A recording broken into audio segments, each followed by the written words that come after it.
Pendant 15 ans, j'ai été wedding planner. J'ai organisé des centaines de mariages. Mais plus que ça, j'ai été la confidente de ces couples, de ces familles. J'ai vu leurs émotions à nu, j'ai senti leurs peurs, leurs joies et leurs doutes. Et chaque fois, j'ai trouvé des solutions. Aujourd'hui, je suis là pour vous. Chaque semaine, je réponds à vos questions, sans tabou et avec toute mon empathie. Que ce soit pour vos amours, votre famille, vos amitiés ou simplement pour vous retrouver vous-même. Allo Agathe est là. 10 minutes, une question et des réponses qui changent votre quotidien. Et pourquoi pas, votre vie. Alors, qu'attendez-vous pour poser la vôtre ? Allo Agathe, je m'appelle Hervé et je me demande si je suis dans une relation toxique. Ma partenaire critique souvent ce que je fais, que ce soit au travail, à la maison ou même mes choix personnels. Elle peut être adorable, mais j'ai l'impression de marcher sur des œufs pour éviter les conflits. Si je suis dans une relation toxique, comment pourrais-je m'en sortir sans tout casser ? Cher Hervé, votre situation me fait penser à une chanson de Britney Spears. With a taste of your lips, I'm on a ride. You're toxic, I'm sleeping under. With a taste of a poison paradise, I'm addicted to you. Don't you know that you're toxic? Et oui, addicted to you. Je suis addict à toi. Je suis addict à vous, puisqu'on a du mal à quitter une relation toxique. C'est ce que vous êtes en train de me dire, Hervé. Comment trouver des solutions sans tout casser ? Je vais essayer de vous aider, mais je vous promets pas qu'il faille tout casser pour vous en sortir. Ça paraît un peu défaitiste, je sais, mais des relations toxiques, on en voit tous les jours. On voit aussi beaucoup de personnes toxiques. Des personnes qui, au fur et à mesure des jours, peuvent avoir un comportement qui vous détruit petit à petit sans même que vous vous en rendiez compte. Et puis finalement, on se rend compte qu'on est dans une relation toxique un peu tard. Et comme vous le dites, c'est assez difficile de s'en sortir. Est-ce que la personne avec qui vous êtes souffle le chaud et le froid ? Elle est adorable, comme vous dites, et puis après, j'imagine qu'elle vous critique, qu'elle vous envoie des pics, que ce soit sur votre physique, sur votre comportement, votre manière d'agir, que ce soit sur les réactions que vous avez, votre travail.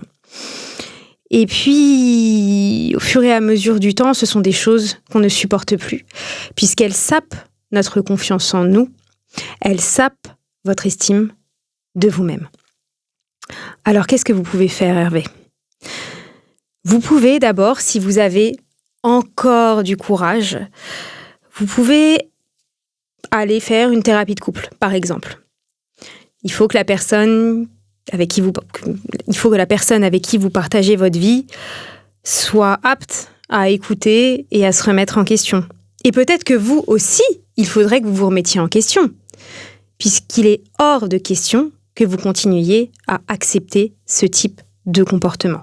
Donc, votre compagne a un travail à faire sur elle-même, mais sûrement vous aussi dans un autre registre. Ce que je voulais vous dire aussi, Hervé, aujourd'hui, c'est que, et puis à tous les auditeurs, c'est que finalement, on parle beaucoup de relations toxiques entre hommes et femmes, mais on parle aussi beaucoup de relations toxiques où la toxicité vient de l'homme. Mais là, en l'occurrence, d'après ce que vous nous dites, elle vient de la femme. Donc voilà, on fait attention, on peut avoir ce type de comportement, peu importe qui on est. J'ai une troisième question pour vous. Est-ce que cette relation, elle est comme ça depuis le début, depuis les premiers jours, depuis les prémices de votre histoire, ou une histoire passionnelle, où vous ne voyez finalement que les bons côtés de la personne ? Vous savez, je vais rebondir, on dit toujours que on a des symptômes dans une histoire d'amour, dans un comportement, dans le comportement de la personne avec qui on partage notre vie. Ce sont des symptômes, c'est comme le symptôme de la grippe. On a de la fièvre, on tousse, on éternue. Mais voilà, on ne sait pas tout de suite que c'est la grippe. On se dit, bon, ça va peut-être passer, et puis finalement, on est malade pendant 2 semaines. Eh bien, généralement, au début d'une relation, on voit toujours des petites choses qui ne vont pas. Et finalement, comme on est très amoureux, comme on est dans une situation où on est passionné, où on est fou amoureux de l'autre, on ne se rend pas forcément compte des red flags, comme on aime les appeler maintenant.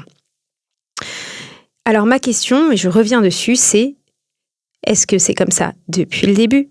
Ou est-ce que c'est nouveau? Et si c'est nouveau, qu'est-ce qui a changé? Est-ce que votre situation à vous a changé? Est-ce que vous avez toujours le même travail? Est-ce que vous avez toujours les mêmes amis? Est-ce que vous avez déménagé? Est-ce que vous avez eu un enfant? Je ne sais pas. Quoi qu'il en soit, est-ce que c'est nouveau ou est-ce que ça a toujours été comme ça?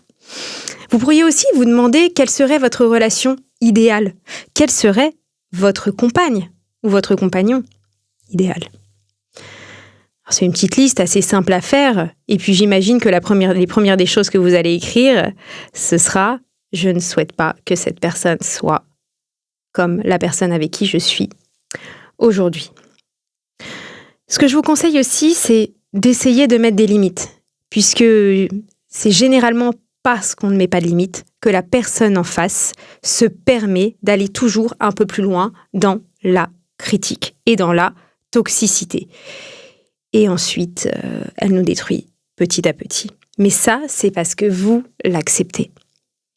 C'est là où je vous dis qu'il y a un travail vraiment à faire des deux côtés.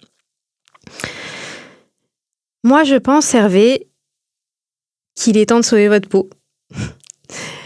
Parce que vous ne pouvez pas vous laisser faire.